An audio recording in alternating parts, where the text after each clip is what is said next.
A 1996 Ford Explorer 4.0. I'm going to do an upper intake gasket. And while I'm in there, I'm going to replace the fuel injectors. God, my brain is off. Okay, so first thing to do, disconnect the battery.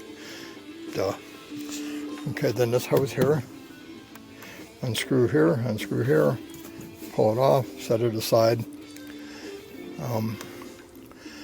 Then your throttle body, it's got four, I believe they're 8 millimeters. And pop that. Don't forget to unplug this. So, and then underneath there is a vacuum line, so you have to disconnect that.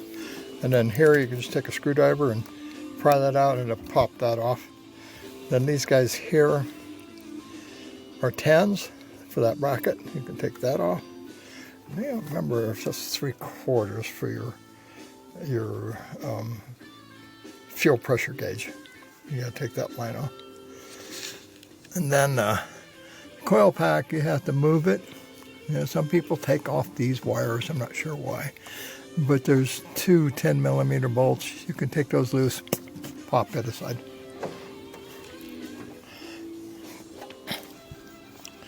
Now, some people take all this crap off. You can leave it or take it off.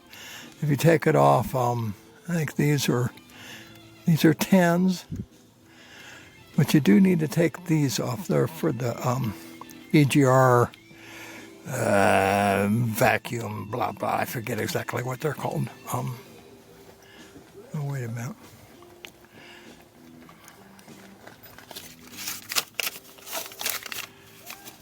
EGR vacuum solenoid.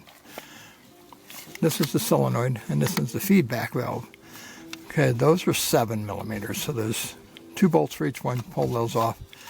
And this guy looks like an 8 here.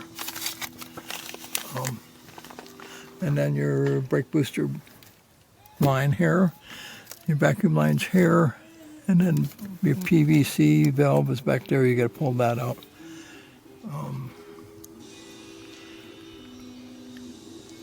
Yeah, I think that's that for this side. I've never done this before, so. Then there are 1, 2, 3, 4, 5.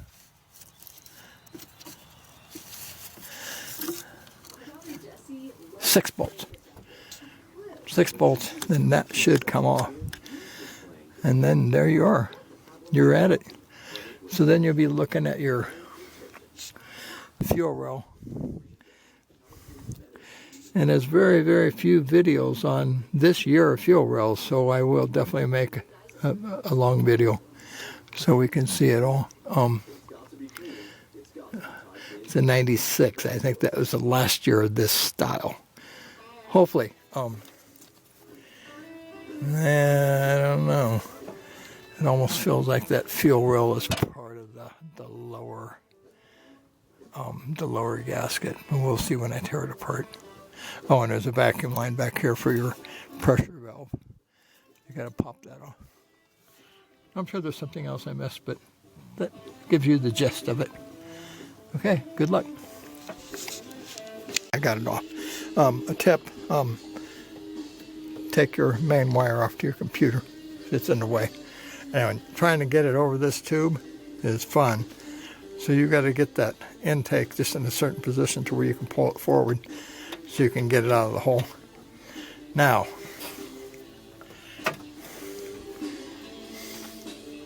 inside of my intake it's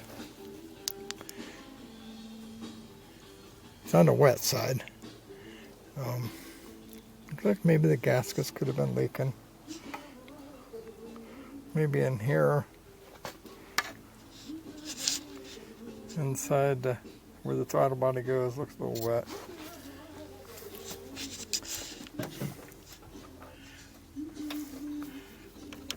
I think I'm seeing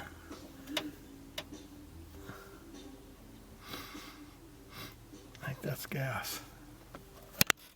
So those guys are leaking. So the fuel rail I have, I've got to figure out how to take this off. know if it just pulls up. I don't see no bolts holding it down though. Hopefully you don't have to take the whole manifold out. I don't think so though. Okay, that's all you get for now. Hey, I'm sure you're not going to be able to see this, but between each port is wet.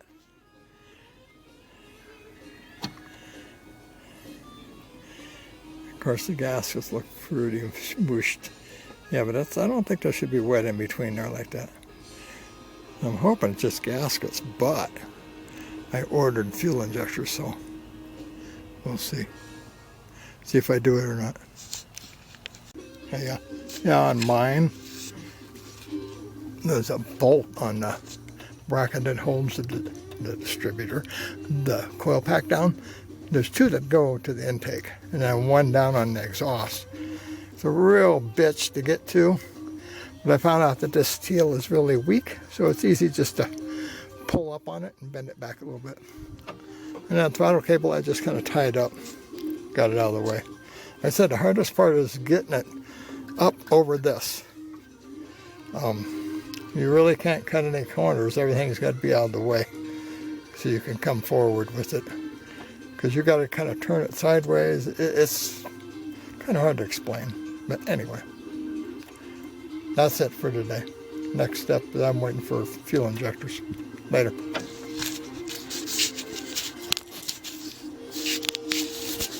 I'm back. Okay, so to take this fuel rail out, you can use a 5mm socket. Take these studs out.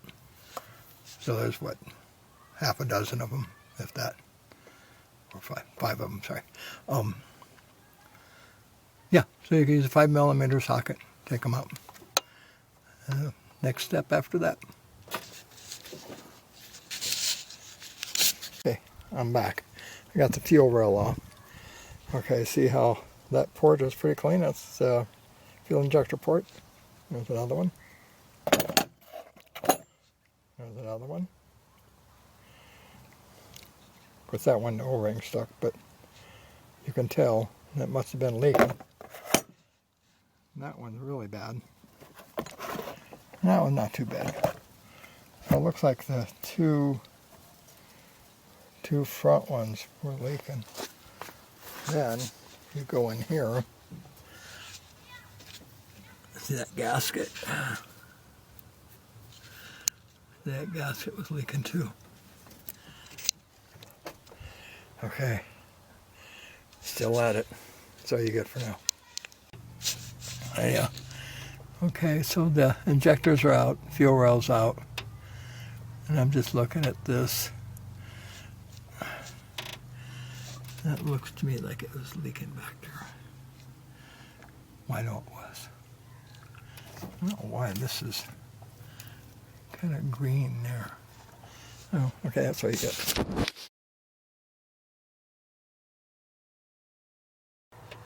I'm back to the Ford Ranger. And I'm sorry, the first video I made, I called it an Explorer. I drove an Explorer for 6 years, so it's kind of stuck in my brain. So I'm gonna, I gotta wait for gaskets, but I'm gonna set the fuel injectors in here next, just because I can. So I wasn't planning on going this deep, but here I am. Okay, later. Okay, so cleaning these ports for where the fuel injectors go is a little tricky, so you got to make sure everything's nice and clean. So I'm using alcohol and Q-tips. Don't drop them in there. Okay, just a tip. Hey, yeah, well that was no fun, but look at all that. If that injector doesn't go in right away, like that, it should slide right in. Well, that means there's more crap in there, so you need to clean it out. So you just have to be very careful what you drop in there. I mean, you're gonna get something in there, you know, unless you totally power wash your motor before you get down to this point, which is the right way to do it, but I didn't do it. So all the injectors are in. Now I got to find the gaskets. So I have to go down and see if there's any around. Probably not. So there's various different ways to put these in, but I figured this way, I hope is easier. You know. So now the fuel rail goes on top of these injectors. So don't force them, because you screw up the O-ring. That's not their one, but there's a bigger one that goes down in there. You don't want to screw that up, because then your injector's going to leak. So there you go. Yeah, I'm back. Okay, so today I'm doing this as I get the parts. Now, when you do this, make sure you cover up your intake so you don't drop shit down in there. I just use duct tape, good, bad, or ugly. So then I got to clean the surface. Yeah, it's kind of ugly. It's sticking pretty good. So I got to clean that surface. So that's my next thing. There you go. Gaskets, and then the fuel rails next. Okay, that's part is all clean. So now we got to get the gaskets right. That's not right. This goes like.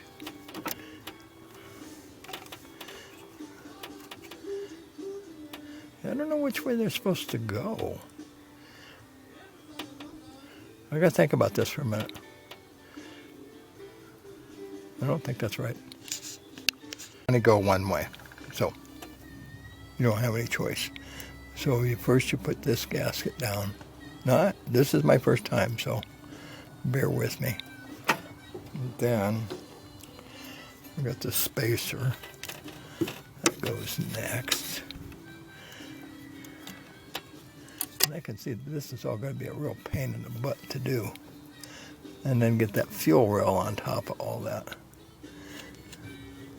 I don't think you're supposed to use any adhesive.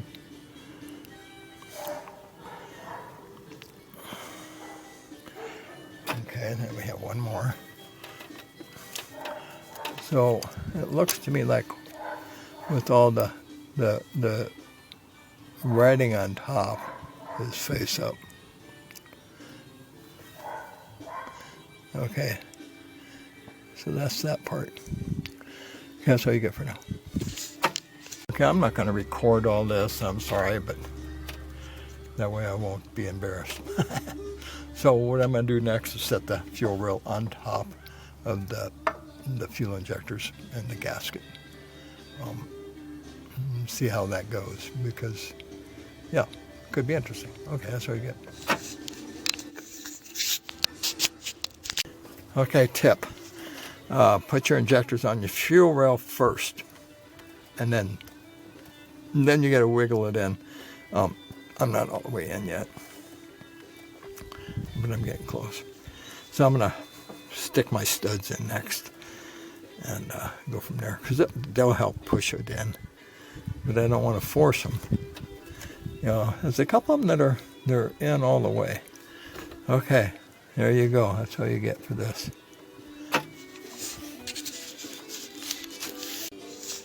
Hey, see this stupid little O-ring there? That goes on your EGR tube. That goes up into your upper intake. And of course mine's all effed up. Impossible, almost impossible to get. Parts stores can't get them. And so I end up getting one online. And they're like 13 to 20 bucks for one. And they say you need two. So I don't know, mine only had one. So maybe that was my air leak all along. I don't know. Anyway, vacuum leak, sorry. Time will tell. I put this together. If it works, it works. But I won't know what did it. Okay, so you get. Hey, okay, I'm back. Now.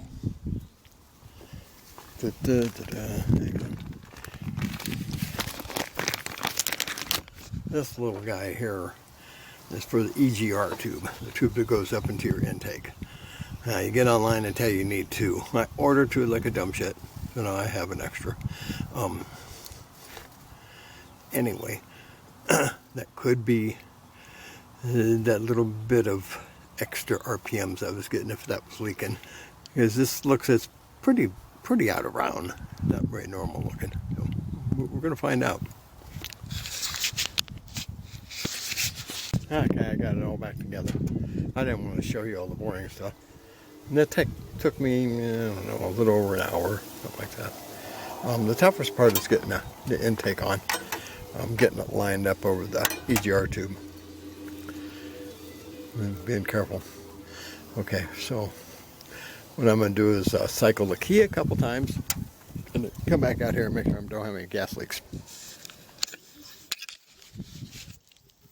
Okay, I don't see any gas leaks. Either I don't have any gas. I didn't get the bolts down on my coil because instead of taking it off, I just kind of bent it back. So now it's going to take two people, one person to bend it, and then one to put the bolts in. Okay, here we go.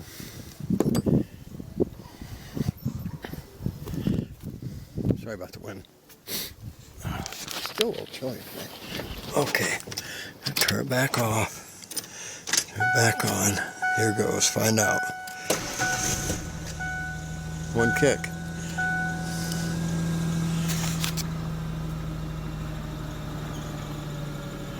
Okay, let's go back out and see if any leaks. Got the squirrel. Squirrel in there. Okay, that'll go away.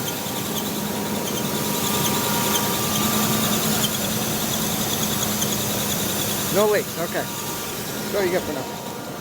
Okay, I'm waiting for the RPMs to come down. I'm down around 1300. It's not dropping. See, the computer's got to relearn everything again too. So I had this disconnected for what, a week and a half, something like that. So we're going to see if it's going to calm down. Seems to be a little smoother. That's all you get.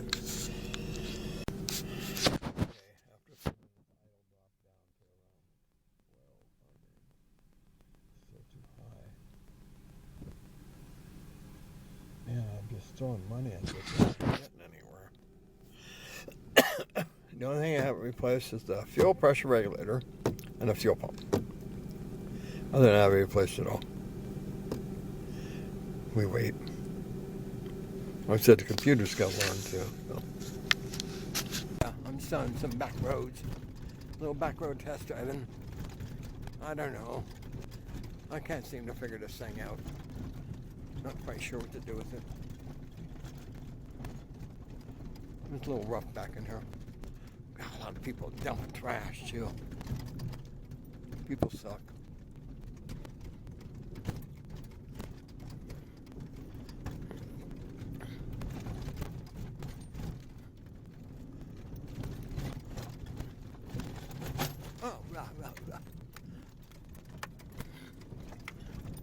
Well, I'm just in two-wheel drive right now.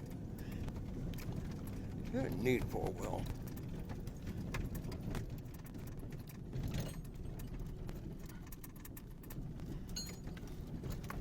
Rocky road. Okay, I'm getting down in the valley part. Okay, I'm heading home the back way. Well, people, I don't know what to tell you about your high idle. I've thrown every part I know at it. It is what it is. I'm not giving up. I'm just frustrated right at the moment. I'm just out driving around. Out in the mountains. This is one reason why I wanted this truck. Not only to haul stuff, but so it's nice and skinny, so I can get through all these hairpin turns. I'm driving real slow right now. You know, and not wipe out your truck. There's one spot where you drive through telephone poles out here. I can do it in my Suburban, but it's a little tight. This is just much more fun. Because this thing handles really well. Yeah, let's go this way. Oh, I think that's just going to take me right back where I came from.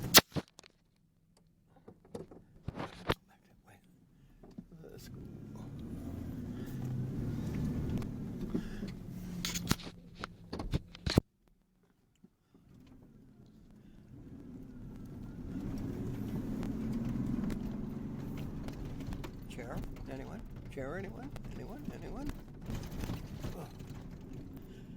Oh, okay, that's all you get.